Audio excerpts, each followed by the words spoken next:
Բարելույս սիրելի հայրենակիցներ, Հայաստանում գործում է միջերկրական ծովից ներթափանցած հզոր ցիկլոնը վերջին 2 օրերին Հայաստանի առանձին հատվածներում, մասնավորապես Ամբերդի հատվածում թափվել է ամսական նորմայի կրկնապատիկի չափ տեղումների քանակը կազմել է 107 մմ, իսկ եթե համեմատենք Երևանի ամսական նորմայի հետ, թափվել է Երևանի մարտ ամսվա ամսական նորմայի մոտ եռապատիկը, որը շատ մեծ քանակություն է։ Այսօր ողջ օրվա ընթացքում ժամանակ առ ժամանակ տեղումները շարունակվելու են։ Լուսադեմից սկսած երկրի ողջ տարածքում տեղումները կդադարեն եւ մարտի 17-ից ցերեկը 18-ին, 19-ին հանրապետության ողջ տարածքում կհաստատվի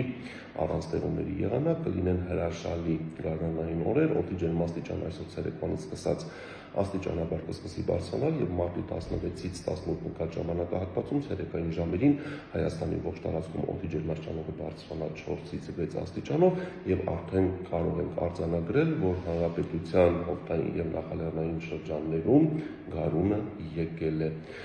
Մարտի 19-ին ուշ երեկոյան ժամերին եւ մարտի 20-ին Հայաստանին մոտենում է հերթական ցիկլոնը կրկին միջերկրական ծովի շրջաններից, այնպես որ